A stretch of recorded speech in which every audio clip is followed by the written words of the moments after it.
and tools for supporting English learners, and we are in part 2 of a 4-part series. Part 2, as you see, is Partner with English Learners Families.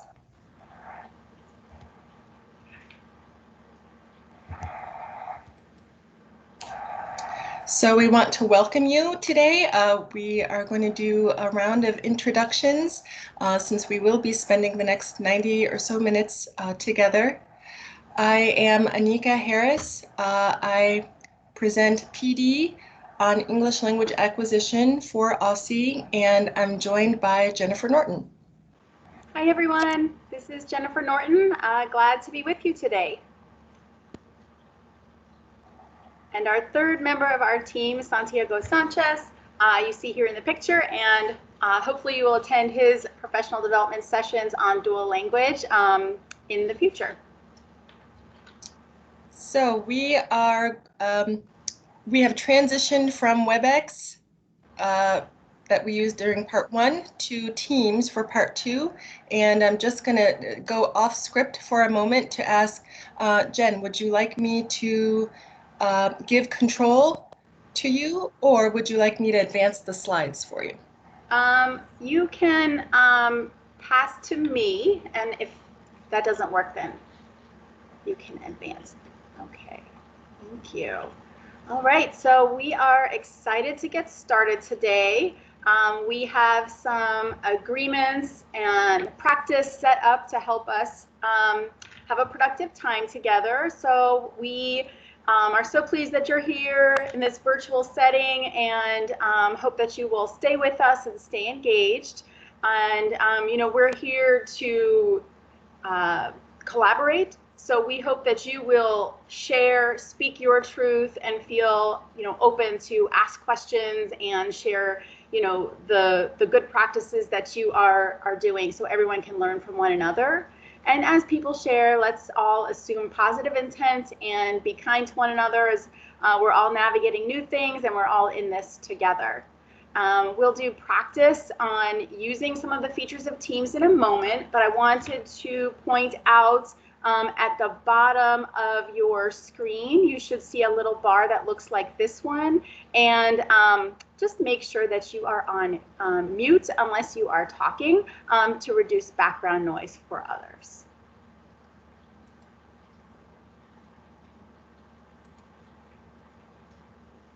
Okay, so to help us get used to using Teams, you at the bottom of your screen should also see a video camera. So you can, that's optional. If you want to keep it on, turn it off, that's your choice. You just have to click it. And then when you do want to talk, make sure that you unmute so people can hear you.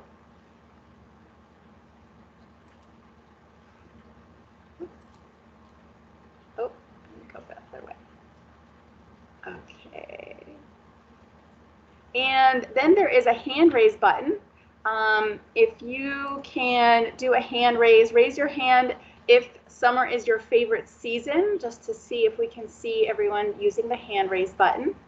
Great, great. So if you do, I know it can be challenging to like jump into conversations on a virtual meeting. So please feel free to use this hand raise button.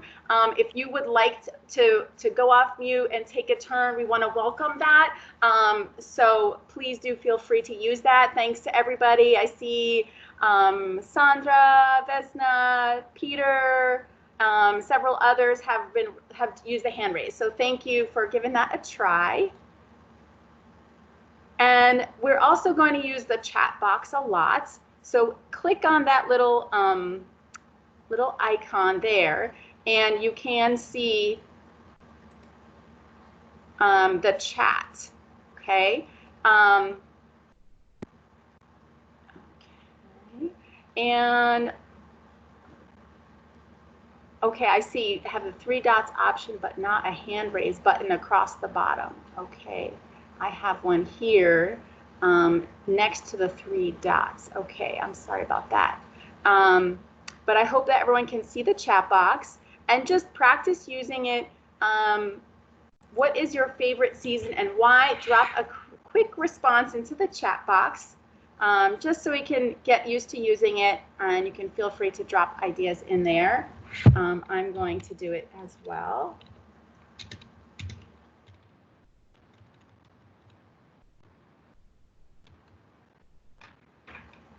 Okay, great. Yes, Sandra, I am also into fall. I miss the crisp mornings.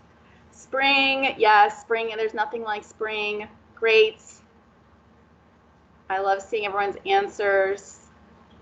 Yes, and it is summer. Summer is a great time too. Okay, great. Well, thanks everybody for trying this out. And then we're also using this chat box just to verify attendance. We want to make sure we know everyone who is here. So please drop your name and school into the chat box as well if you have not already done so. We're going to use that just to make sure we check everybody in and don't miss anybody.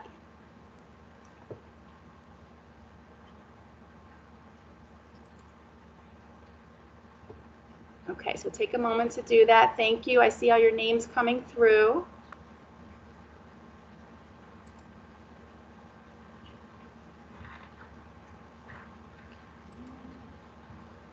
Oops, sorry, I'm going forward instead of backwards.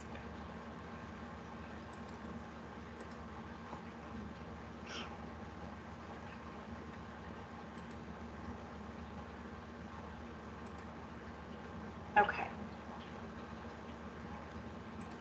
All right, I hope everybody has been able to get their name in the chat box. Thank you so much.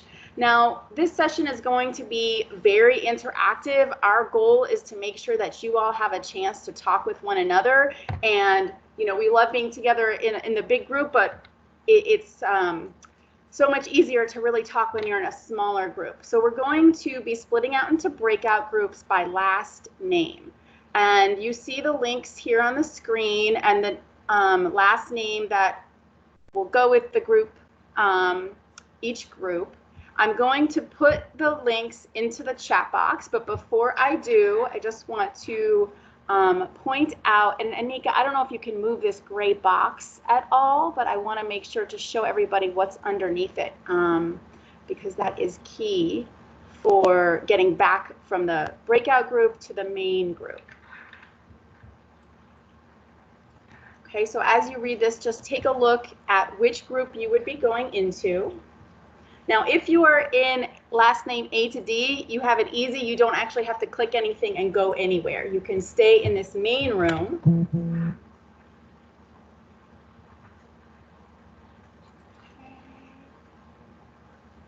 And okay, but I'm going to put the links in the chat box for the breakout groups. When you receive this, you can just click on it, and then the main group will appear on hold. So you'll see this kind of little box up in the upper left corner that shows on hold. And so that means you're not really leaving the Teams meeting, you're just transitioning to a separate breakout group. So don't hang up on the main meeting. You can come back, but once you get to the breakout group, there'll probably be about like 5 to 10 people in the group. Please say hello and introduce yourselves, because you're going to be working together during 2 other breakout groups throughout this session. And then once you're done saying hello and introducing yourselves, toggle back to the main room by pressing the triangle that you will see on the hold button. And that's going to take you back to the main room. If for some reason you get kicked out, accidentally hang up, you can go to the email that you received from Anika and click the link again to get right back to where you want to be. So I'm going to put the group 2, 3, and 4 links into the chat right now so that you can go ahead and access them and spin off to your breakout group. And take yourselves off mute, put on video if you feel comfortable, and introduce yourselves. Okay.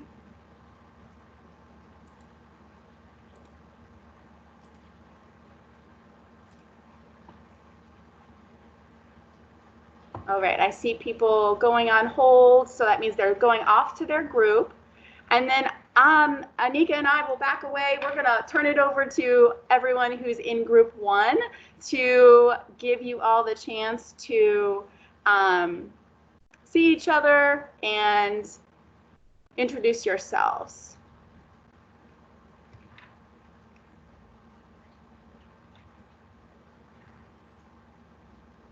Hi, everyone.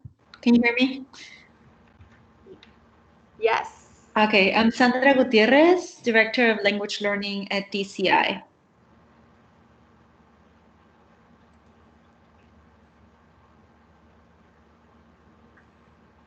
Hi, I'm Ellie Davis. I'm the middle school EL specialist at Capital City Public Charter School.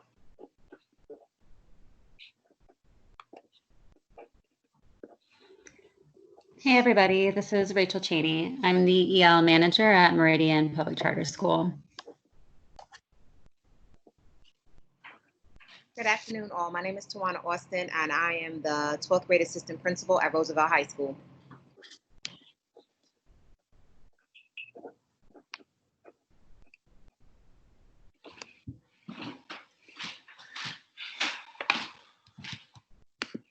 Hi, everybody. My name is Erin Bailey, and I'm the EL specialist at Inspired Teaching Demonstration School.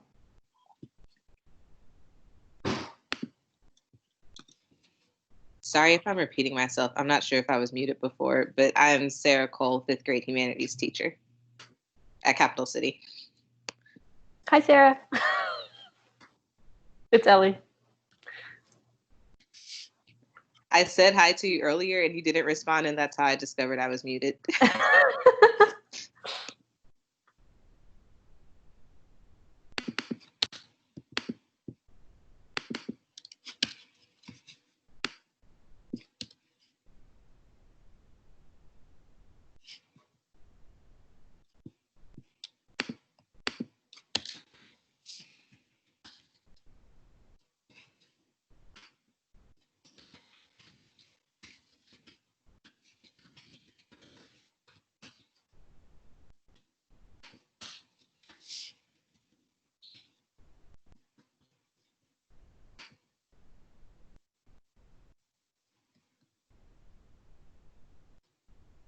Hello.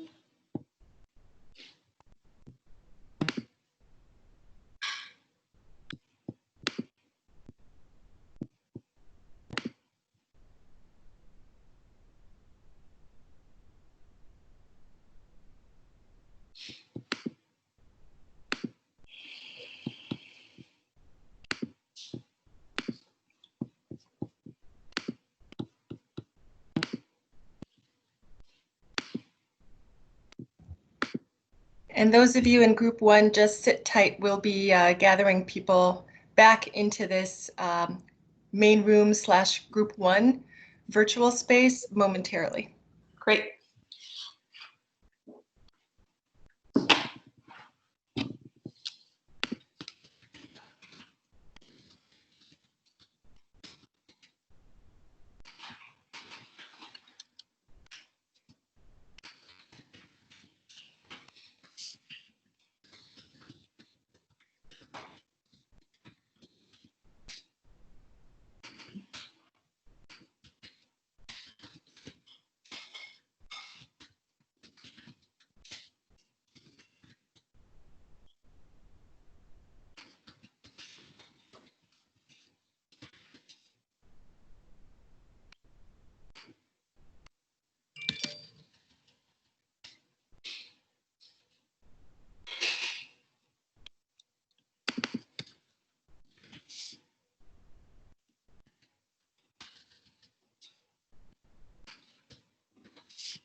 Okay, I think that we have everybody back from their breakout groups, and I hope that you enjoyed meeting one another and were able to get there and come back.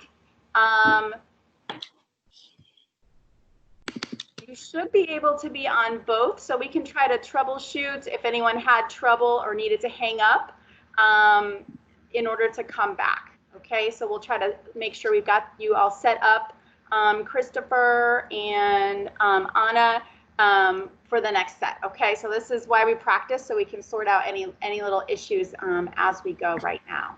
Okay, so let's keep going. I want to share a few announcements about the start of school. You can advance, Anika.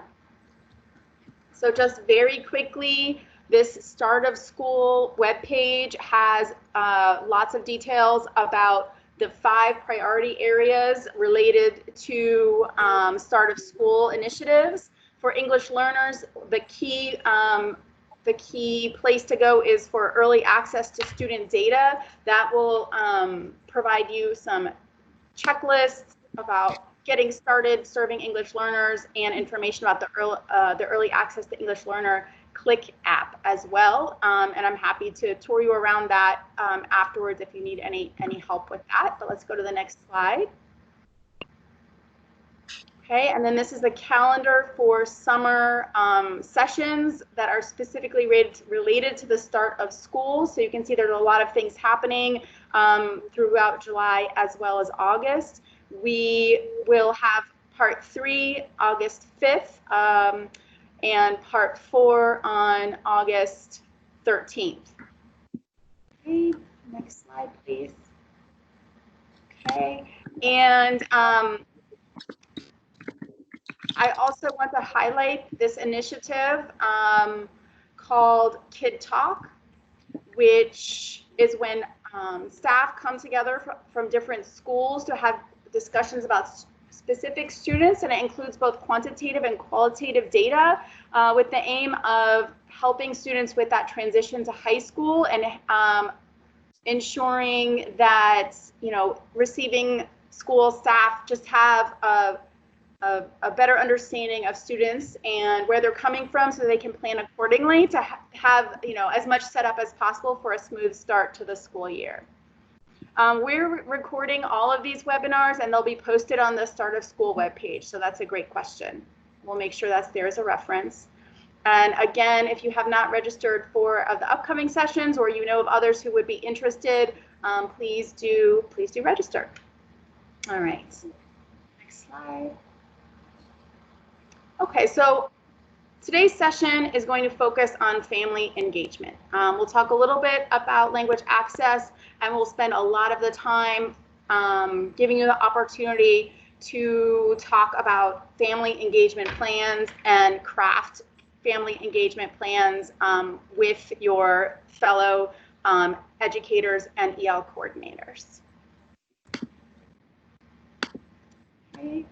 We've organized this session around our 4 principles for serving English learner students, and we created these at OSSE, and we did so with input from educators like you, and we did this before COVID started. So this is what has been grounding our work, and we have been striving to build out our supports in these 4 areas.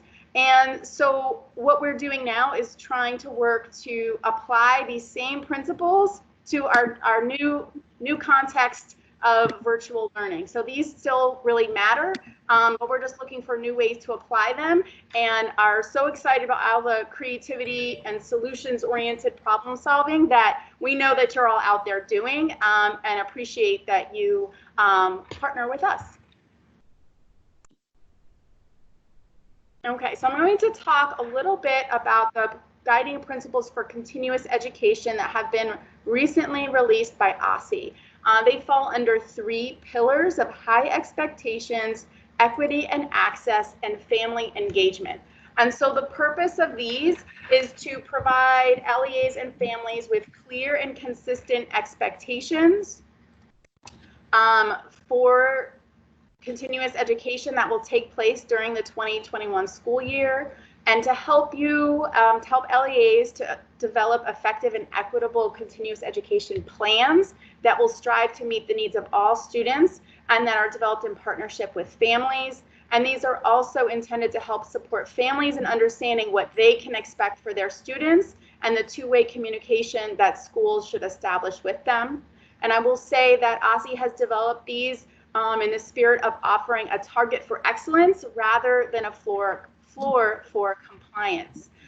There is one section that focuses specifically on English learners. So I won't go through all of the sections of it today, but focus on the section on English learners. If you can go to the next slide.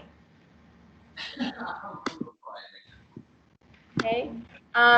So there are 4 premises for supporting English learners. One states that within the first 2 weeks of the school year, LEAs should plan for and communicate to families about how they will shift their resources, policies, and practices to identify and support English learners across remote and in-person learning environments, while of course complying with federal civil rights and education law and state policies. So I have this circled here because this is one of the elements that we're going to focus on today. The other bullet here talks about preparing to identify English learners. And if you were on the session yesterday, we talked about EL identification and a provisional procedure and we will post the materials for that on the website as well, so they can be accessed later. Go to the next slide. And the third principle or indicator under English learners is that LEAs should implement their EL plans with fidelity regardless of the environment, in person or remote, to advance language development and academic goals of English learners, and have a system in place to draw on multiple sources of data and refine your program. And then finally, that LEAs will communicate with families in a language that they understand, in accordance with Title I and the Language Access Act. So we'll talk a little bit about that today as well. Next slide. For the LEAs are in the process of developing their plans that have to be submitted to OSSE in early August. And for the section on English learners, it focuses on describing how the program model will work and how it will be maintained across the different environments, how language goals will be set, how instruction is going to occur to provide English learner students both language instruction and academic content learning opportunities. Okay, and so we're talking about this today in terms of the family communication aspect. So we're thinking about how will this be shared with families within the first 2 weeks of school in their preferred language, and how will ongoing two-way communication occur to help support students' success, and of course providing language access along the way.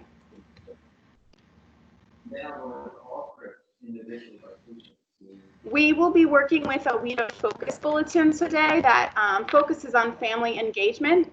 And there were 4 key features that really struck me as useful to help ground our discussion. So family engagement can be defined as a relationship between families and educators. And four things to think about there are that the communication would be ongoing across the student's educational journey and also within a year, and mutual because both needs are being met. So communication is two-way, and trust, respect, and focus on student learning and achievement are truly core to that family engagement piece. And so we bring that as part of our approach today. And parent and family engagement are also part of ESSA. So we want to make sure that everyone is aware of federal education law behind this. In Title I, parents who have limited proficiency in English do have the right to receive information that is sent to all families in a language that they can understand. And one of the purposes of Title III is to promote parental, family, and community participation in language instruction plans. And that is, stated explicitly within Title III. We have a variety of resources available related to language access, and we can send those separately. We won't spend a ton of time on it today, but do want to emphasize the point of language access. And we know that so many LEAs are working really hard to ensure that they have interpreters available, that they get the document translations done. And we applaud that, and understand that there's a lot that LEAs can also learn from one another in ensuring this language access. Oral interpretation, it should be provided by in person by qualified staff, or it could be a hired contractor. There are other options for this, such as telephonic services, and technology can be leveraged as well. And similarly, written translation, we know that that can be done by someone who's in-house, or a hired contractor, or using apps that are actually effective at providing providing translations that are accurate.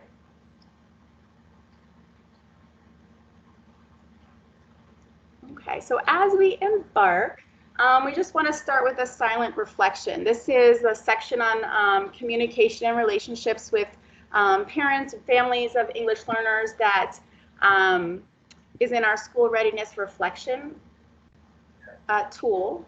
And I'll just ask for you to quietly to yourself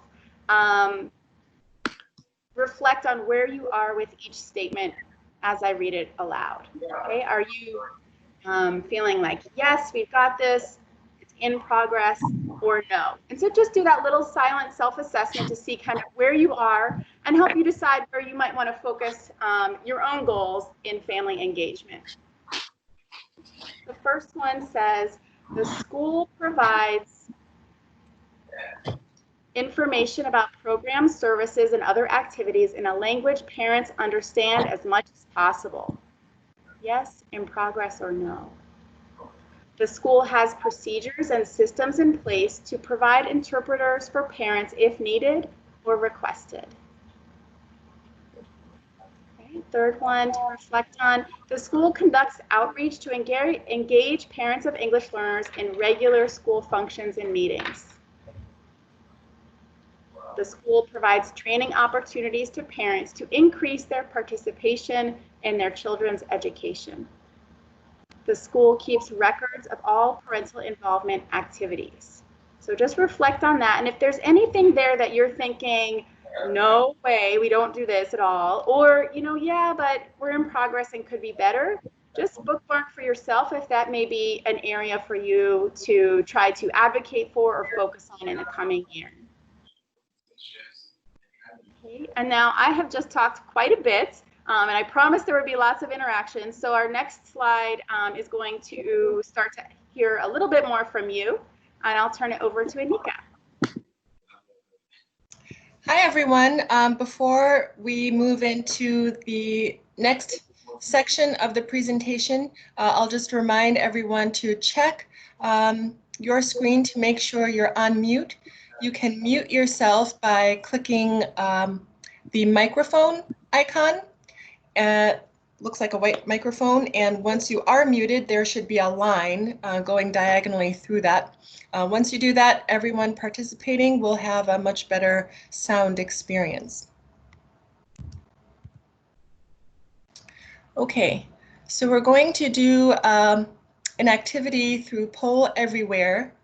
And the instructions for you are to either open a new browser and type in what you see at the top of this screen, pollev.com/AnikaHarris283. Or you could use your your phone and text a message to the numbers 22333. And the message that you'll type in is AnikaHarris283. And by either opening that browser or texting the message, you will get access to all of today's Poll Everywhere activities. You just need to join once. So once you do that, the first activity is what you see on the screen. How does your LEA partner with families to nurture English learners' linguistic development? Whether you are typing into your computer or texting, you can just type in a response and they will soon start to populate up on the screen.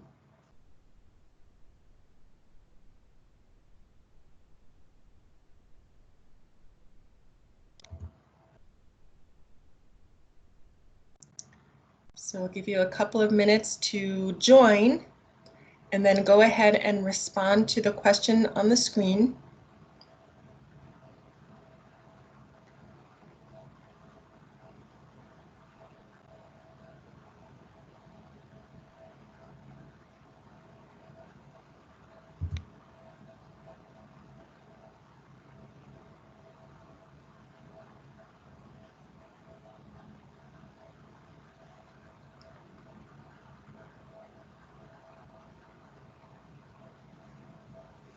And if anyone is having difficulty joining, please let us know, but we're starting to see some responses pop up here on the screen, so keep them coming.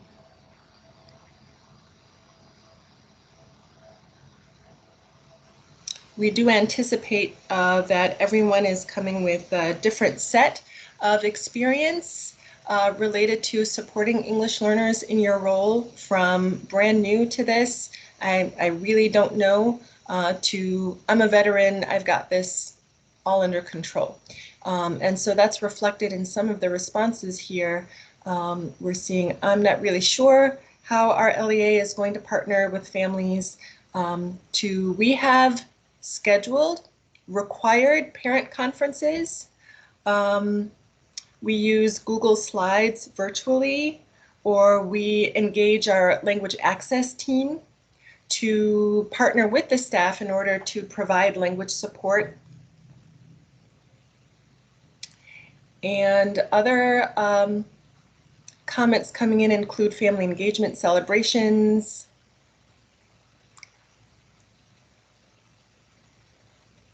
and we're still intentionally trying to plan how we will partner with parents.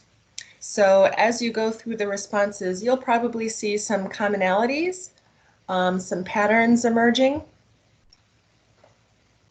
And if you are new in this role, hopefully these activities and the discussions that we will have today will offer an opportunity for you to learn from others who have been working in DC public and public charter schools around how they do EL family engagement. So keep them coming. This is great. I will keep the poll active and continue with the presentation. So Jen talked with you a bit about the 4 foundational principles for serving English learners that were developed at Aussie last school year. The second principle being partner with families, educators, system leaders, and communities to nurture EL students' linguistic, academic, social, and emotional development. So under that principle, let's think about what schools can do to be aligned with the principle. One thing that schools can do is to be proactive initiators of collaboration to serve English learners, which means schools can engage families and communities of English learners to create more inclusive, collaborative relationships that benefit not just the students, not just the students' families, but also enrich the school itself. Schools can also join up and unite with families to help all English learner students, including those who have disabilities, to unlock their full potential. So you might be wondering, why is this so important?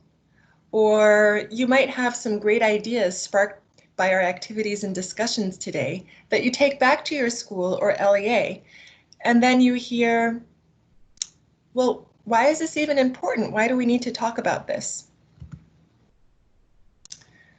We know that education systems around the world vary, so not every family is coming with a background of how the US school system works.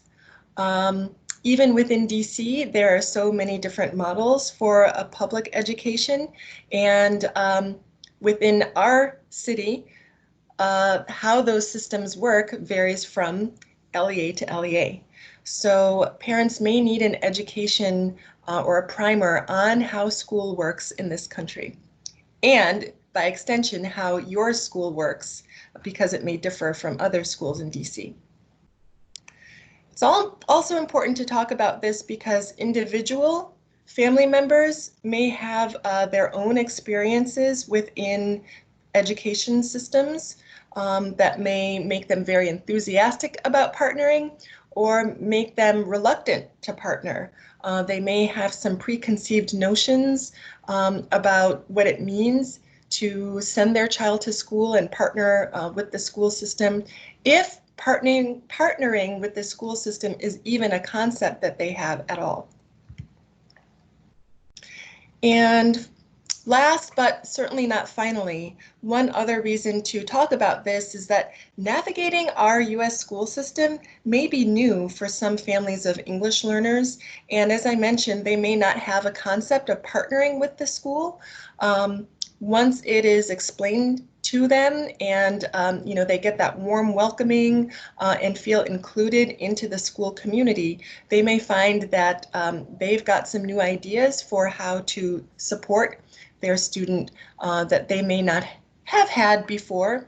Ultimately, most if not all families want to see their child succeed, and that is certainly true for families of English learners. Question: have you found that some families seem uncommunicative or out of touch with the school? If the answer is yes, there may be some reasons behind that include needing a consistent staff member to connect with who can help orient them to our school system, school communication methods, bulletins, texts, video feeds. And they may also need, as you may have found last school year, someone to assist them with accessing educational technology. And this answer box says specifically they may need a consistent staff member. You may have found or you may have heard instances where families seem to connect with one or a couple of key staff members where they could be going to other staff members with the same questions and concerns. They seem to gravitate towards one person or a couple of people. And I've certainly found that true in my case as well. So as you're planning for the start of the school year, it may be part of your thought process to think of who that, at least initially, who that consistent staff member could be. Maybe who's just got that personality, who has the time, who can competently be a bridge between the parents' languages and the language of school. So we're going to think through some of the implications for partnering with families. Using WIDA's Focus Bulletin from 2015, it's called Finding the Leader Within, two parents' perspectives. And you will have an opportunity to read this section of the WIDA Focus Bulletin. You'll be meeting two moms, Leticia Chairez and Fabiola Corral, whose pictures appear there. In this activity, not only will you be reading this section of the WIDA Bulletin, but we are also going to put you into your breakout groups. You'll see in the peachy salmon-colored box which group you belong to. We practiced this earlier today, so you should have some fluency in getting into your group and coming back to this main room, which is also group 1. So you'll be in your groups, you'll have a chance to read this part of the bulletin, and in your groups you will be using virtual chart paper. This is an idea that you could indeed do with students as well. Jen, would you like to share your screen to show the chart paper? I also have it queued up in a different web browser. Okay, sure. Yep. I'll show the chart paper.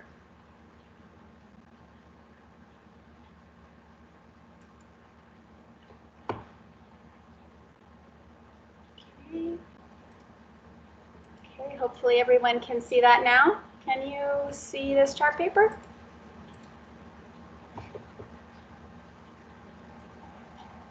I can. Okay, great. All right, so within the chart paper, there are instructions for you. Once you get in your group, you'll be introducing yourselves to your group mates. The link to the WIDA Focus Bulletin article is hyperlinked right there in the second bullet. The instructions tell you to read pages, I can't quite see, it's either 6 through 7 or 5 through 7. In your groups, you'll also want to start out by choosing a note taker. So this is a cooperative activity. Choose a note taker, choose a timekeeper. The timekeeper will be in the breakout groups for 10 minutes. So the person keeping time should just be mindful that you have 10 minutes to do the entire activity. Altogether, after reading the article, you'll be discussing each question below in your virtual chart paper. And you will have an opportunity to add notes if you're the note taker. Listen carefully and add notes to your group's virtual chart paper. Group 1's chart paper begins right there on that first page. If you're in groups 2, 3, and 4, you need only scroll down the page to find where your group's chart paper begins. We'll come back after the 10 minutes to discuss each group's key takeaways. So I encourage you to have a rich discussion, read, bring your questions, make sure to jot your notes down into the chart paper. And if I'm not mistaken, in the chat box, you should have links to the chart paper, is that correct? Yep, the link is in the chat box, so you can click that and everyone should be able to access it. And then we also have included hyperlinks to the breakout groups so that you can go right there. And if somehow you get disconnected, the main room link is also right there as well, so you can find your way back to the main room. And Anika, it looks like it's 1:43 right now, so should we say people come back at like 1:53? Perfect. Okay. We'll see you back in the main room at 1:53.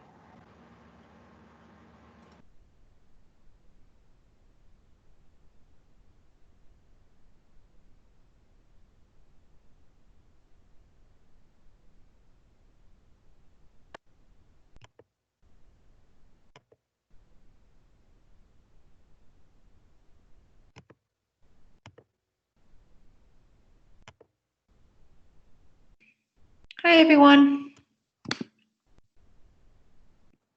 Hello. Hi.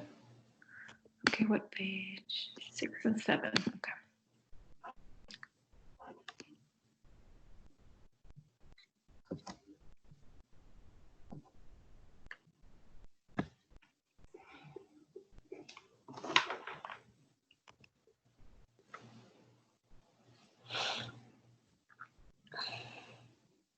Just to clarify, we're only reading 6 and 7, right? Pages 6 and 7, having a Yeah. Okay. Is that a group 2? I'm having hard time. This is group 1, the main group. I cannot go anywhere. It doesn't let.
Are folks ready to talk? Sure, I can take notes if people want to start by just telling me who's here. Sure. I can be the timekeeper. Okay. So I guess we have like what, 7 minutes? More or less? 6. All right.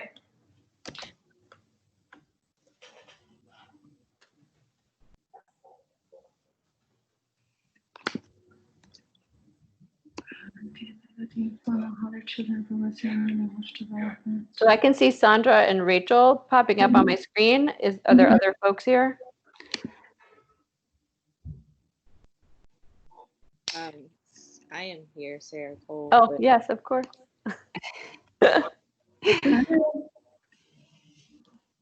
the document that I'm clicking to is a Word doc. So not the right one. I think so. Yeah, it's like shared. Oh, okay. Yeah. If you open it in Google Docs, you'll be able to see the live updates. Okay, great. Open with Google Docs. All right, so I guess first question is, what motivates Leticia and Fabiola to be informed on how their children are progressing in their language development?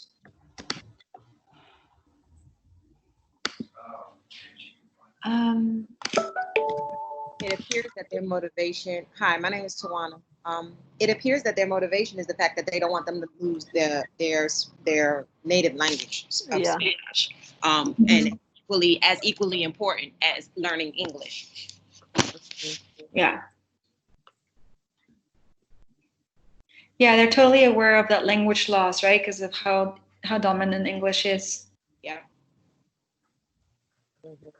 And then even though it appears that, of course, programs are, to assist as far as these bilingual programs is to assist with like learning Spanish, they're more heavy English than Spanish, and then that's their concern. It was even that the point of the program was for them to be able to just do English and not actually to develop their Spanish. And that was really concerning. Yeah, it seems like there either was a failure of communication on some level of what the goal of the program was to begin with.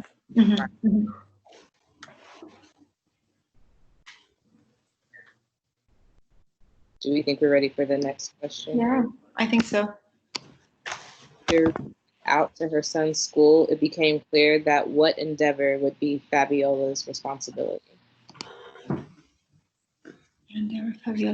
Teaching Spanish, right? Teaching Spanish or maintaining Spanish. Yeah.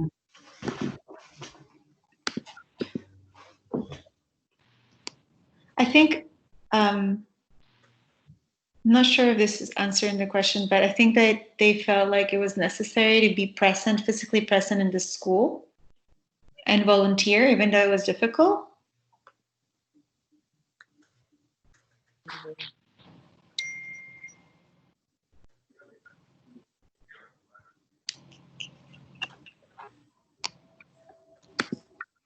I'm not seeing the updates on the Google Doc, even though I open it as a Google Doc. I wonder. That's weird. It didn't create I'm not seeing them either. It Yeah. didn't. I wonder if I can share my screen, or would that like mess everything up? Let me see if I can. I mean, we trust that you're writing in. I just don't know if once you convert it to Google Docs, it becomes like the same document for everybody. You know what I'm saying? Yeah, that's weird. It's not showing up back in the Word document. If Yeah, that makes sense. it's okay. I mean, I think we can keep going, and then you can share whatever you got with the facilitators. Okay. Okay.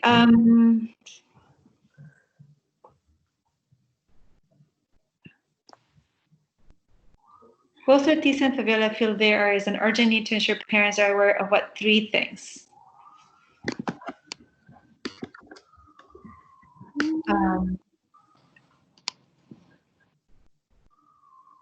The benefits of bilingual education.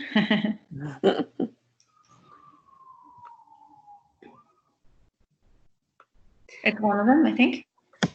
Yeah, looking at this brief, I mean, specifically it says the types of programs that district offers for English learners, the goals of those programs, and how language is used for instruction.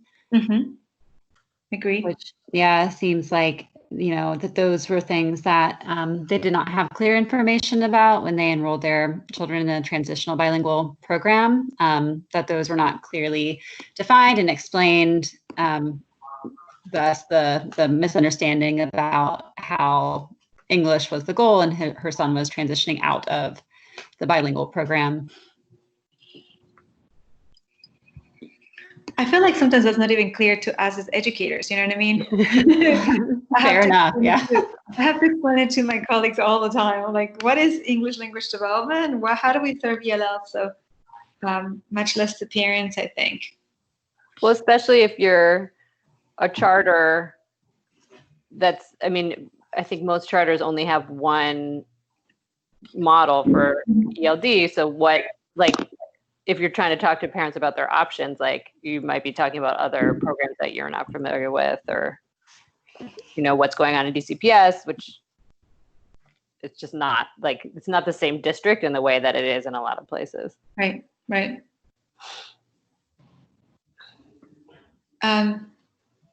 We have a couple of minutes left.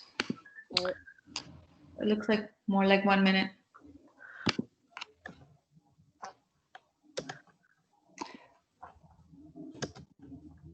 What do you Oh, go ahead. No, go ahead. What do you infer may be a consequence of the fear parents like Leticia and Fabiola feel when they receive a notice in English about a school event? I mean, I think potentially they just don't come. They may not come. They may not understand if their language is limited, and they don't feel like it's really something that they could be a part of to contribute. If they don't necessarily feel that their language is, you know, their English is up to par in terms of like being able to communicate or even understand what's going on. I mean, I think that they also. All right, I'm gonna jump in. It's 1:55. So this may have been a new experience, going out of one room, getting into a breakout group, toggling between a link for an article and the chart paper, and also trying to do some cooperative activity in a very short period of time.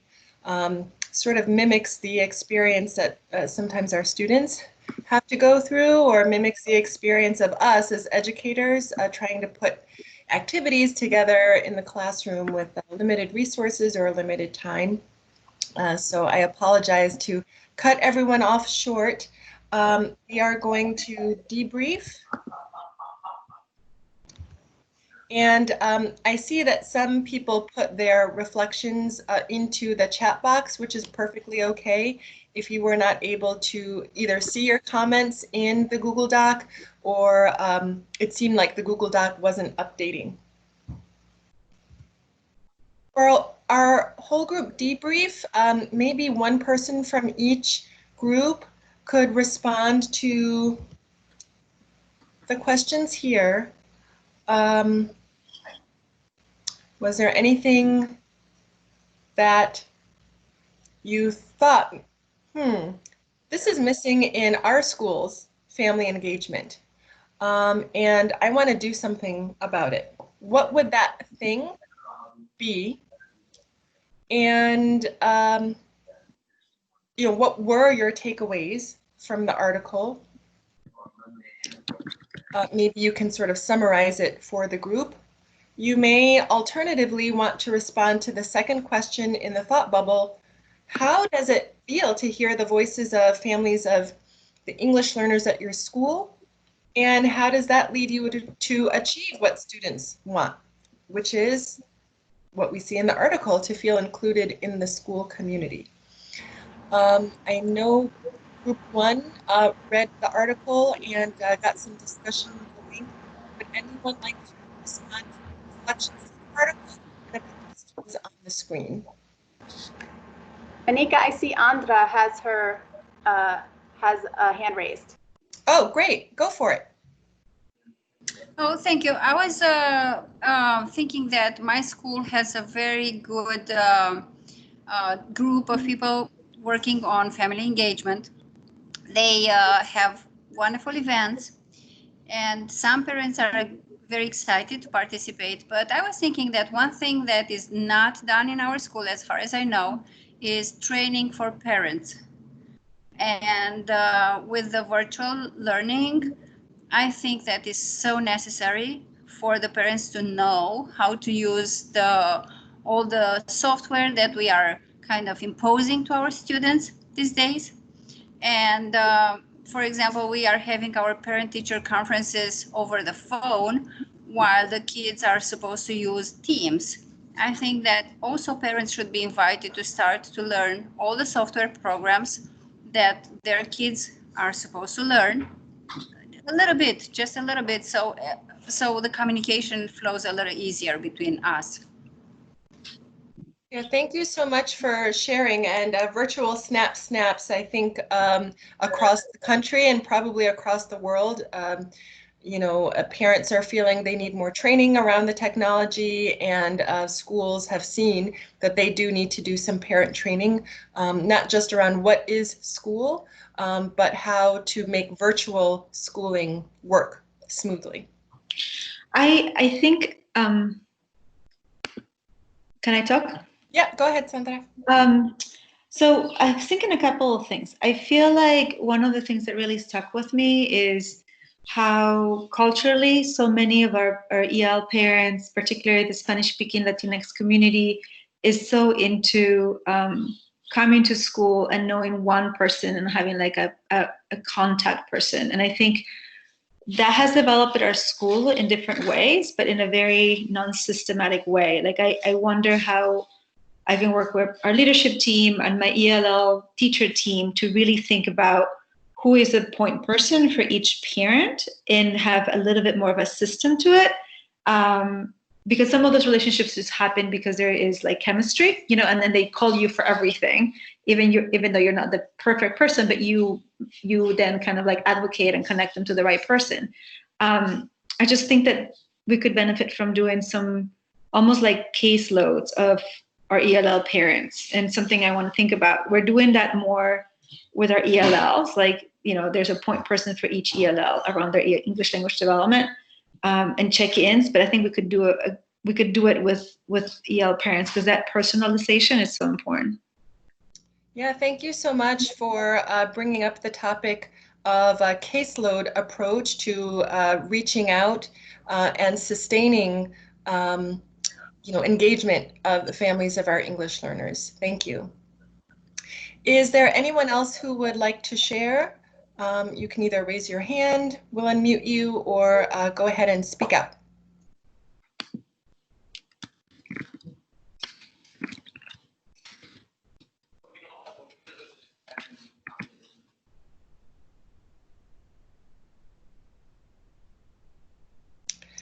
I think it's great that that schools are able to offer opportunities for family engagement. I know Adelante does that at some organizations in Virginia, and they have like a whole setup. I think that I know at our school, we're only early childhood, so we only have them for the first 2 years. So it's really hard to, and that could just be an excuse. So I'll just put that out there.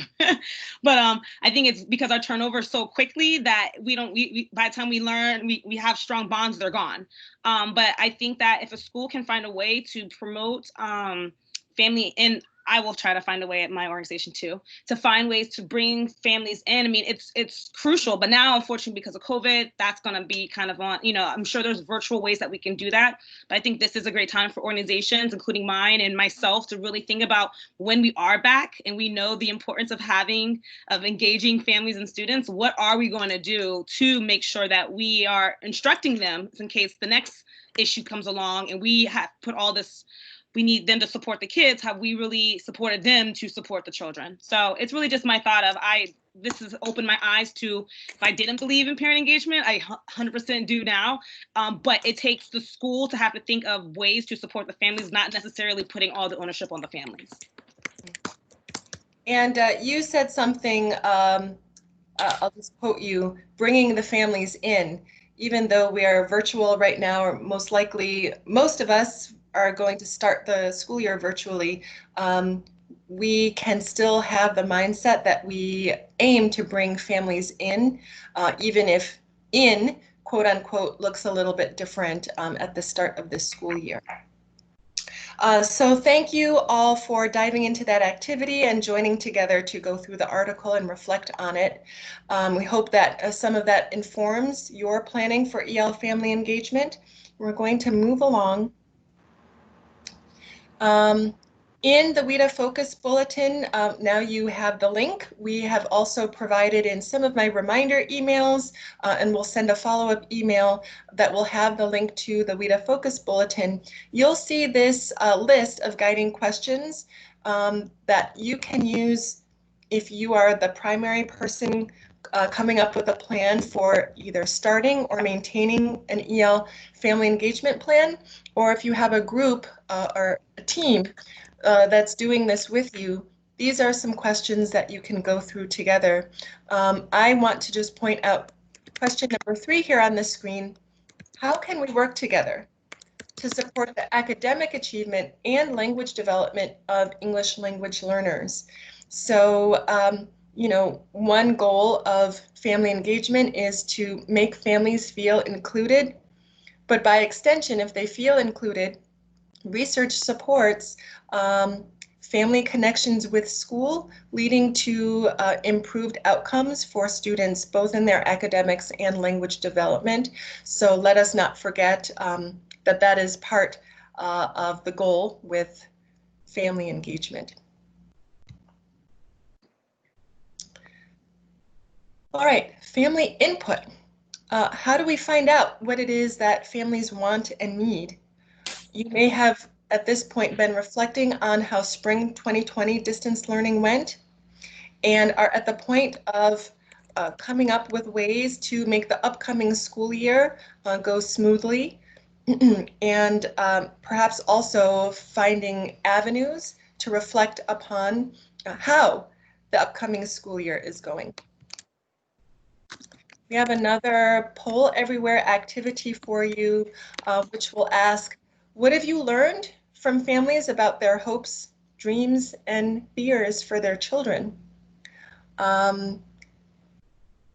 This poll should now be active, and you should already have access to it if you participated in our first poll at the beginning of the session.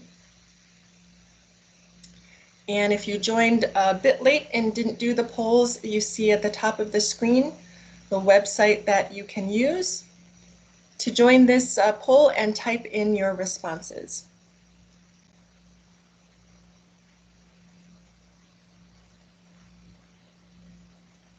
So we'll give you a moment to do that, and we should start to see some responses pop up on the screen.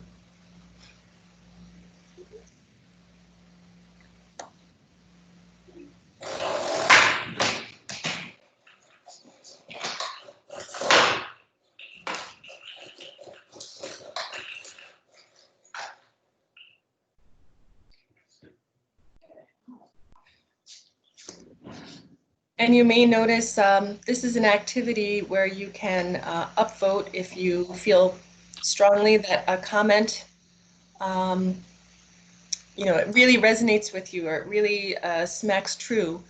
You can upvote it and the statements will shift in order.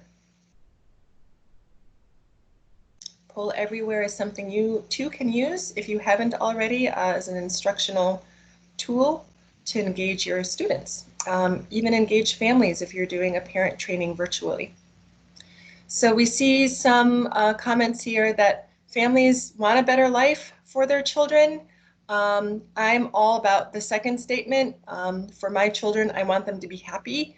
That takes precedence over everything else right now in our situation with being at home. And yes, as we've talked about, the lack of communication can be a barrier to families just supporting their child and then spurring that success in both academics and in English language development. So I'll leave this poll active. It's really interesting to see how you upvote, but also all of the statements that come in, because what families are saying are true, whether you're upvoting them or not. That is the reality for those families.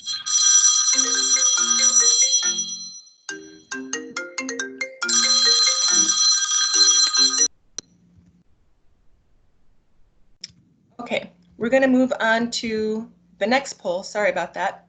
And I'll just remind you again, if you see on your screen the white microphone icon, you're probably unmuted.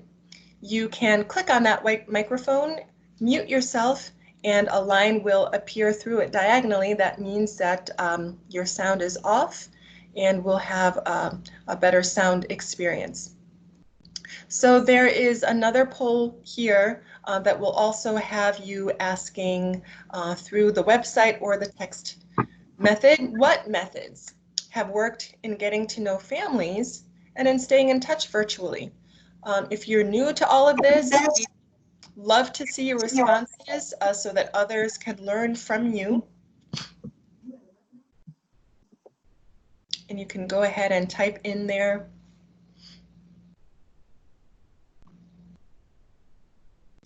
We already see that calling seems to be a really good way to get through to parents. Parent nights, yes, and yes, they can happen virtually. Pardon me. And reminds, those check-ins via text, Google Voice, again, remind. There are a variety of websites and apps now that are available to help you stay in touch and get in touch with families. And I see someone said basically whatever works. So yes, whatever works. The important thing is that you make the effort and try. Thank you for sharing. I see this list is getting quite long, and we love seeing your responses. What you write may help the next person. Remind is on this list here, as are some other apps we've just put here as samples. If you are not quite sure of what you might use in the virtual space to stay in touch with families, you can take a look at this list. The links will be live when we send the presentation to you, so you can click on them and use the pros column and cons columns to sort of mark for yourself the usefulness of the apps in your setting. What works for one school or LEA may not work for the next, and for one person may not work for the next. In the chat box, if you have other apps that you're using that do not appear here, please do type them into the chat box. We learn from you here at Aussie as well. All right, here's a word bank activity. It's just the teacher and me modeling what we might do with our English learners and any student, frankly. In the principle of engaging the families of English learners, We have a strategy that is establish a family engagement plan in which blank of educators blank ensure blank communication with ELs and blank. Your word bank appears in the black box below, and just think for a second what words go in what order to make the statement true. This is just for you to think about, and the answer is here. What we aim to do is establish a family engagement plan in which teams of educators jointly ensure ongoing communication with English learners and families. So with that in mind, we have some reminders that LEAs establish contact and maintain contact with families in a language they can understand. We know this comes out of the Every Student Succeeds Act, federal education law.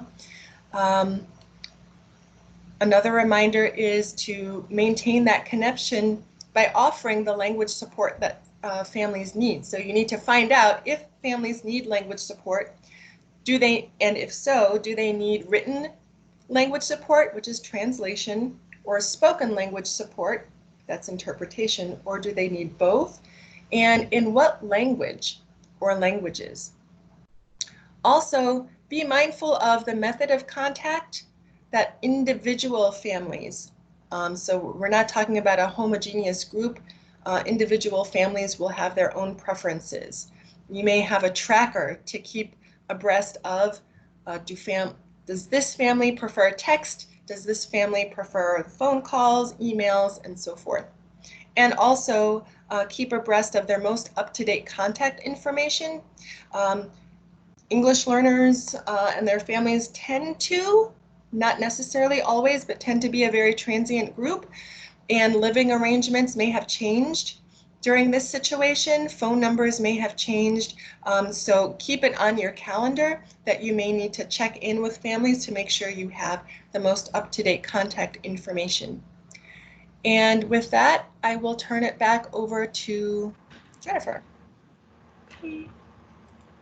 Would you like to share your screen, or would you like me to give control of this screen? I can just use your screen. Okay. Thank you.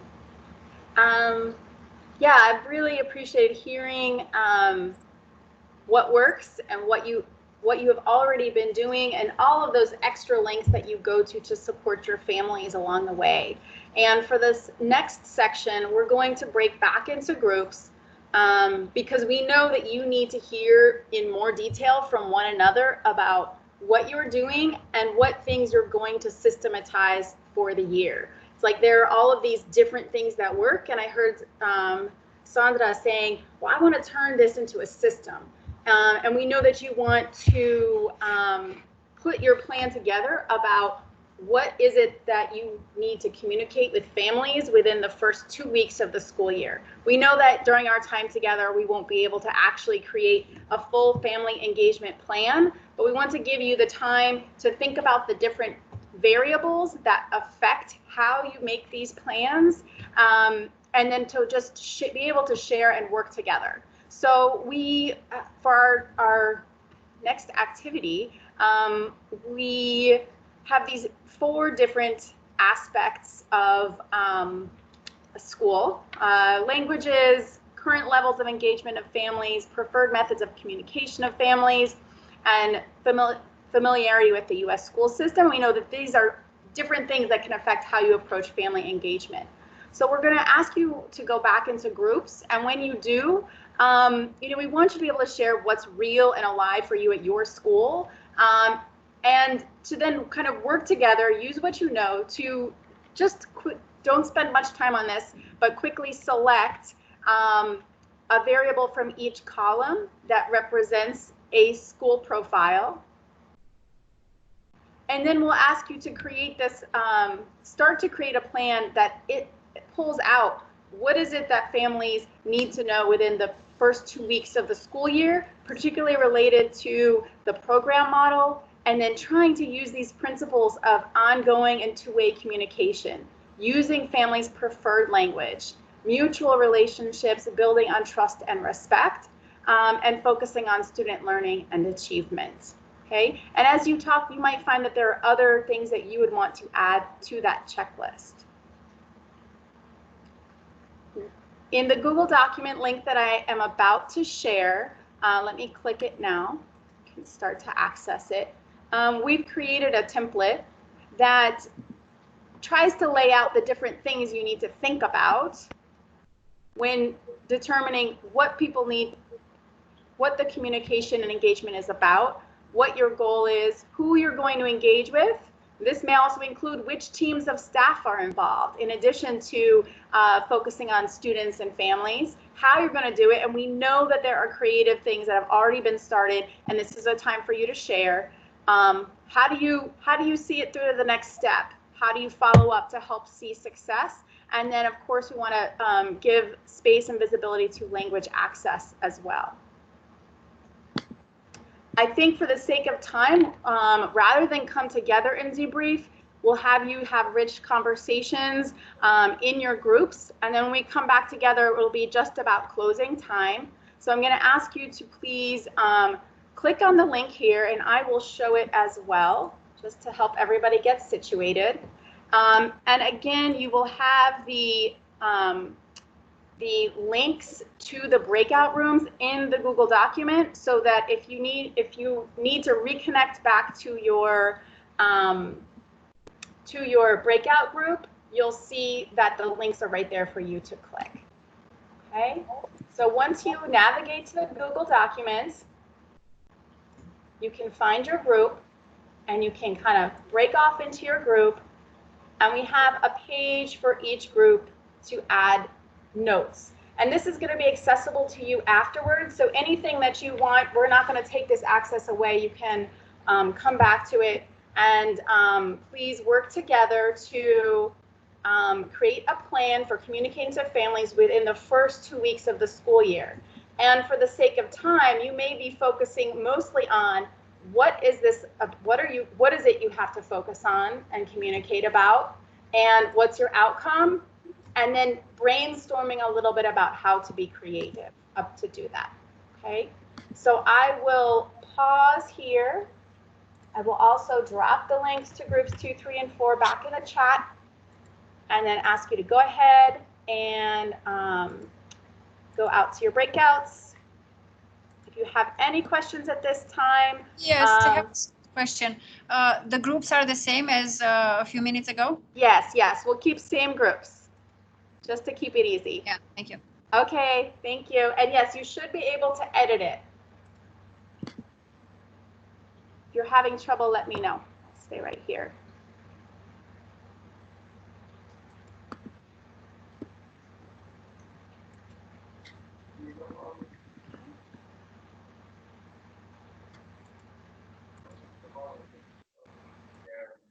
Hi, guys. Hi. All right. One thing I was thinking of saying in the large group that I think has been important for me in thinking about the beginning of the school year is also, I mean, I know we have an obligation to do parent communication for identified English learners, but I've been trying to really push myself and other leadership in my school to think about the family engagement stuff we're doing now around parents' language proficiency. I feel like we have a group of kids who are not identified as English learners anymore, but their parents still need support, bilingual or Spanish support in order to be able to help them with what they're doing. And then we do also have this group, we have kids whose parents are fluent in English who are identified as English learners who don't need that. So I think when we're talking about parents, sometimes we need to focus on them rather than on the students. And I think, unfortunately, sometimes the default is like, oh, well, the EL specialist can talk to that family, but if they're not kids on my caseload, like I may have no relationship with them. Mm-hmm, mm-hmm. So I was like writing the ELL kind of plan for distance learning. And one thing that I want to do for sure is just to check in with every single family one-on-one during the first 3 to 4 weeks of school. I think it's going to be driven by ELL educators and some of our instructional aides who work closely with ELL families. I do feel really strongly that in my experience, when I brought EL parents together, there's such great diversity in terms of their understanding of school and their abilities, their linguistic abilities, that it's hard to differentiate for them. So I think that we need to continue doing some of those like whole group kind of stuff. But I feel like with such limited time, and we don't really have a parent outreach person at all, I feel like individualized supports on like how do you help your specific kid and what do you need, it's going to be critical during the first few weeks of school. So that's where I'm focusing my energy. Yeah, I agree on that. Definitely different people need really different things. This is Rachel. One of the things we've been thinking through at Meridian is how to ensure that parents, all parents, but particularly parents who speak a language other than English, how they're able to navigate whatever tech platforms we're using. We use Zoom and Google Classroom in the spring, but we're going to be transitioning to other platforms. So making sure we have like video tutorials that are translated and like a wealth of information so that parents know how to support their children in even like engaging in online learning. Because that was just something that took us a long time to figure out. So wanting to make sure that we have that information available visually out of like. Oh, I lost you. Rachel, I can't hear you anymore. Oh, sorry. I don't know at what point I became muted. But yeah, just making sure parents can access tech.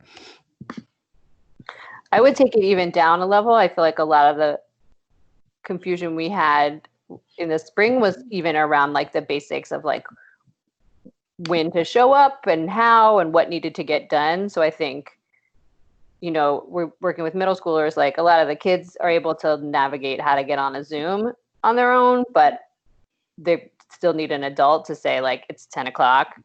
You need to log in and I need to see you interacting with the teacher on the screen, or like also parents not knowing if kids had submitted work or not. So I think just the logistics of like our kids doing what they're needing to do on a basic level is something I want to make sure we're communicating before we even get into the technicality of it.